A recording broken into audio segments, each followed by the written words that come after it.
Students, मैं Vinod Kumar Sharma VK classes में आपका हार्दिक स्वागत करता हूं।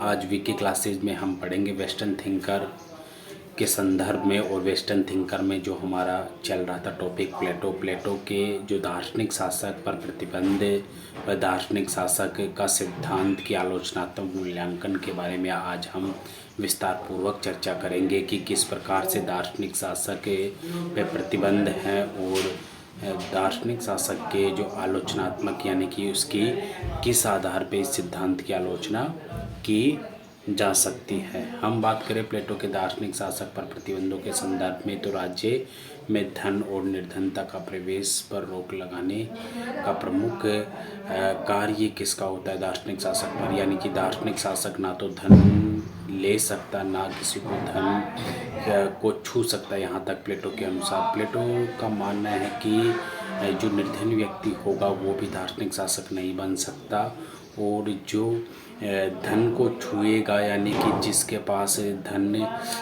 को रखेगा वो भी दार्शनिक शासक नहीं हो सकता। यहाँ तक हम बात करें प्लेटो के दार्शनिक शासक के प्रतिबंधों के बारे में तो ना तो वो अपने पास धन रख सकता है और ना निर्धन व्यक्तियोों को रख सकता है। इसी प्रकार से हम आगे दूसरे टॉपिक के बारे में चर्चा करें तो राज्य की सीमा में वृद्धि या कमी को रोकना उसका प्रमुख कार्य होता है। यानी कि ना तो वो वृद्धि कर सकता अपनी सीमा को और ना कमी कर सकता, यानी कि ये उस पर प्रतिबंध लगाते हैं। हम बात करें तो न्याय प्रशासन पर भी कायम रखना पड़ता है उसे।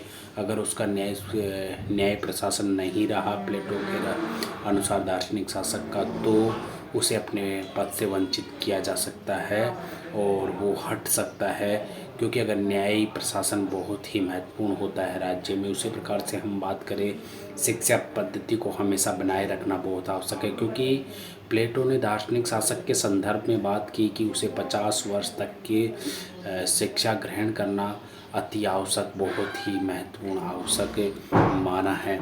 इसी संदर्भ में हम आगे बात करें प्लेटो के दार्शनिक शासक सिद्धांत के प्रमुख आलोचनाओं के संदर्भ में तो यहाँ पर हम देखेंगे कि जो प्लेटो ने दार्शनिक शासक बनाया वो एक निरंकुशता का मार्ग प्रशस्त करता है, क्योंकि उसने सारी शक्तियाँ प्लेटो ने दार्शनिक शासक को दे दी और दार्शनिक शासक अपनी मनमानी और अमर्यादित शक्तियों का प्रयोग कर सकता है। इसी प्रकार से हम कह सकते हैं कि निरंकुश शासन का मार्ग प्रशस्त करना ये प्लेटो का प्रमुख दार्शनिक शासक सिद्धांत में बहुत बड़ी कमी है, क्योंकि इसमें दिया गया है कि उसे सर्वशक्तिमान बनाया गया है।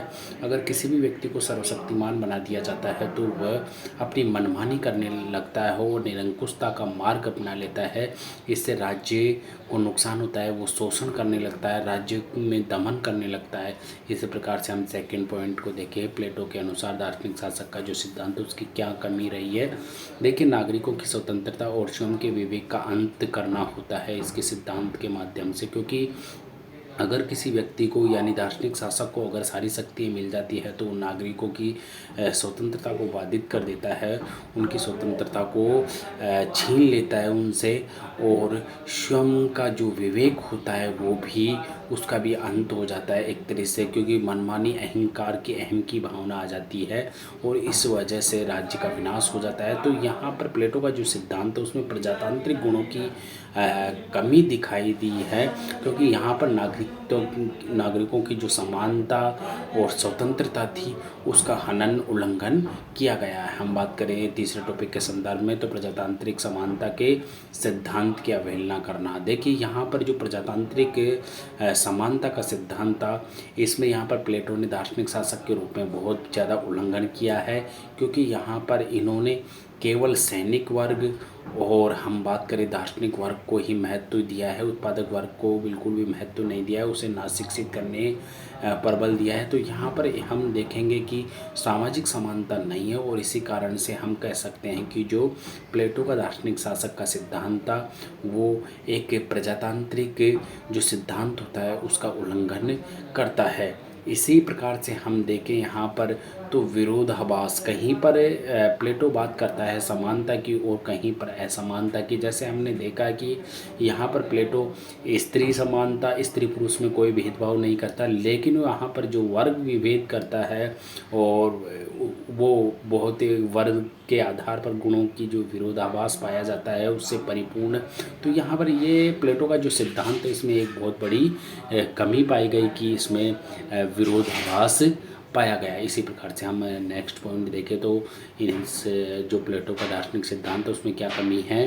देखिए, शासन के लिए आवश्यक विषय क्योंकि शासन के लिए एक आवश्यक विषय होता है, तो यहाँ पर इन्होंने केवल जो मोस्टली विषय होते हैं शिक्षा के सिद्धांत के, राजनीति विषय को इन्होंने महत्व नहीं दिया। जबकि अपन बात करें केवल इन्होंने सैनिक और वीरता के गुणों की ही वीरता करने की कोशिश की। दार्शनिक वर्ग का शासन को असंतुलित हितकारी के संदर्भ में भी हम बात करें तो यहाँ पर बहुत ही ज़्यादा असंतुलित करने की कोशिश की। अहितकारी जो केवल और केवल दार्शनिक वर्ग के हित में ही कार्य करने की कोशिश की।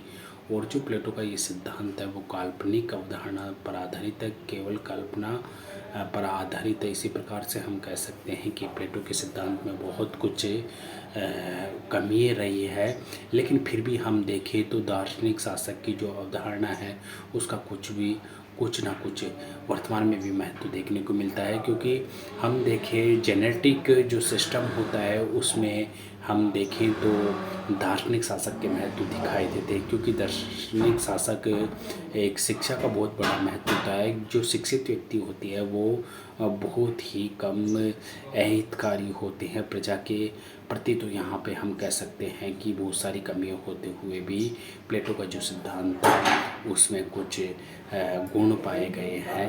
तो इसी प्रकार से आज हमने पढ़ा कि प्लेटो का जो दार्शनिक सिद्धांत है उसकी क्या कमियां हैं और प्लेटो के अनुसार दार्शनिक शासक पर कौन कौन से प्रतिबंध लगाए गए हैं। धन्यवाद। आप इसी प्रकार से वीके क्लासेस में बने रहिए और इसे अधिक से अधिक शेयर कीजिए और सब्सक्राइब कीजिए, लाइक कीजिए पसंद आए तो। धन्यवाद।